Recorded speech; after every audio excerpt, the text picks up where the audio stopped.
Hey guys, we are back to Let's Play Donkey Kong Country 1 on the GBA, and we are up for part 9, I believe it is. I have to apologize, not for the video per se, but for the commentary, because I am sick again. Oy, very, very sick. My nose has started to flare up again. Not cool. But more importantly, I'm half vomiting every time I decide to cough, which is at least once every hour. So yeah, this has not been a fun week so far. It's been a decent week though, more decent than it probably could be. Anyway, we are moving on to finishing Trick Track Trek, and ow, Cruncha. Don't worry, Cruncha, I'll get my revenge on you yet, even in this part perhaps. Haha. As I said before, the Trick Track Trek is dangerous and difficult only because of this platform here. It's about the only thing that you can use in the entire level other than enemies to jump on. So yeah, it's kind of difficult to actually just navigate. It's not difficult to navigate through, but it's difficult to actually just stay on the platform at times. Oh, another thing that I forgot to mention last time. You cannot switch your, at least in the GBA version. I'm not sure if you could in the SNES version, but in the GBA version of this game, you cannot switch,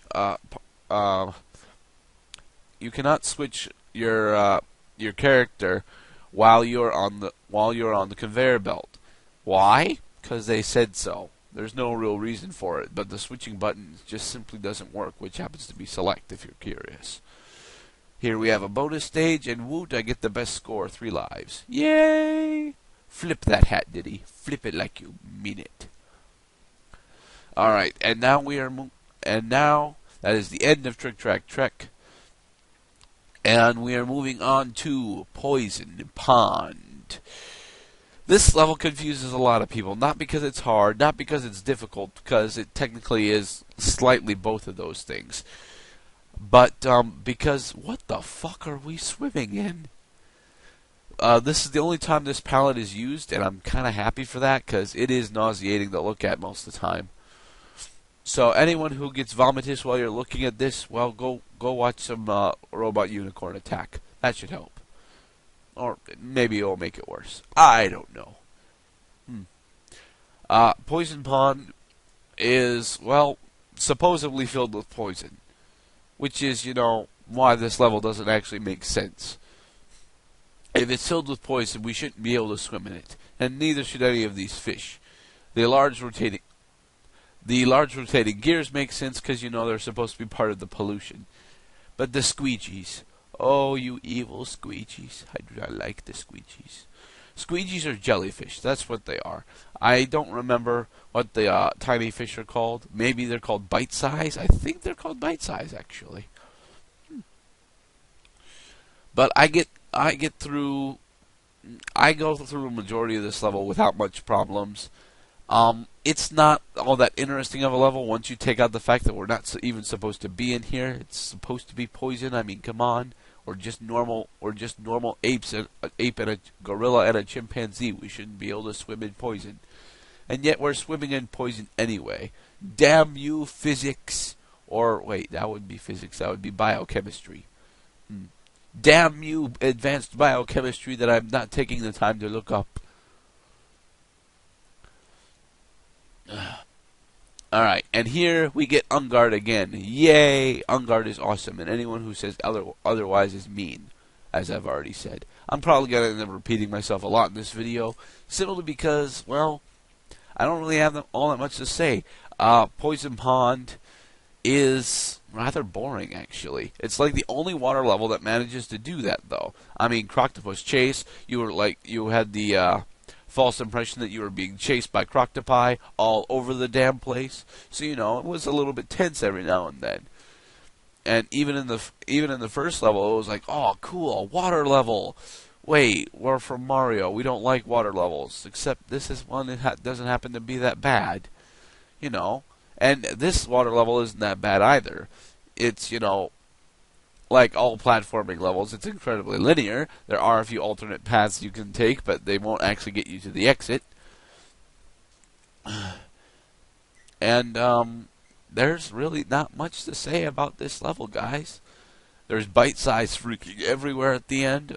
Just either go to the very top to avoid them all, or navigate yourself through them. That section right there can be a pain if you don't know really what you're doing, but it's okay. But yeah, that's the end of Poison Pond. And now we are moving on to elevator antics. Oh, elevator antics. I don't remember what's on that rope. I really don't. So I don't show it off. I apologize. But elevator antics introduces us. Well, I'm not sure if it's introduced here, but it is officially played up that we have elevators. Yeah, if you remember, we had a few elevators back and one in a few of the cave levels. I forget what it was called, though. It was in the second area, Monkey Mines. And we had elevators there, and it was kind of cool, but it wasn't, that played up because you just used, well, you didn't use these elevators. You used a floating platform elevator, and you had to go up there to get the end, or it was hard to do, so I didn't do it in the playthrough. I bump. Hey, being sick sucks, people. Don't be sick. If you are sick, get unsick. How do you get unsick? Well, you get better. That's pretty much all the advice that I have to say. And for all of those people that are going to say, well, what if I can't get better? Well, then I feel incredibly sorry for you and all of your family, as they now have to deal with an incredibly sick person. Yeesh. Why are you so sick? You should stop being so sick. And here is where I finally get my revenge on the Cruncher. Remember when I said that there's a photo that you can get from these guys? I get it. So, take that, Cruncher. Hey. Oh, shit. A bunch of my commentary just got cut out. Crap.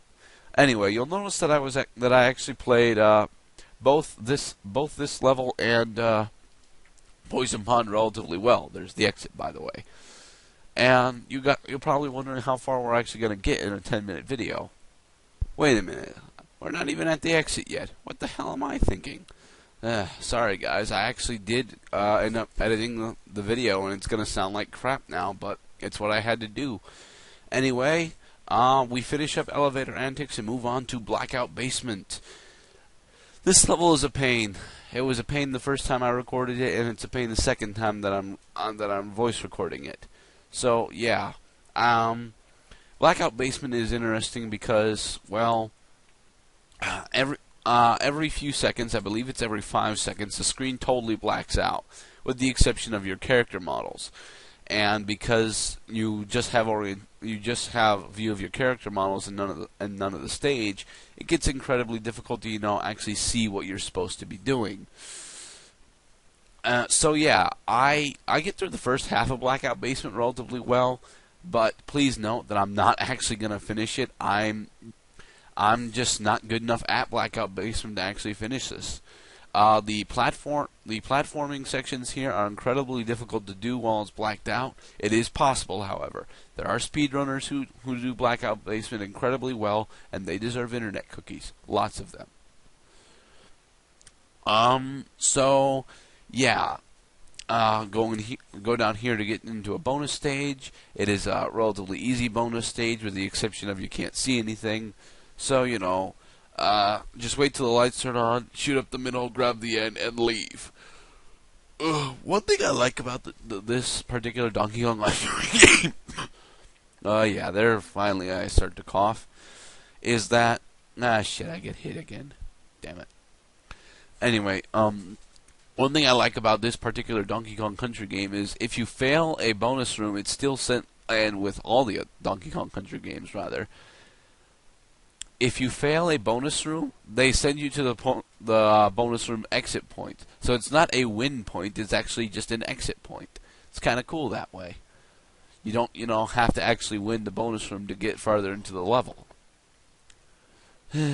Boy, so much fail at the end of this video. Again, this is my second attempt at actually recording this, since I actually, had to cut out the last few minutes of it. I shouldn't be informing you of this, but I am, because I feel like you guys should need to know, especially if the quality just goes to absolute shit after this. I would consider totally redoing the voice, but I'm way too fucking lazy for that.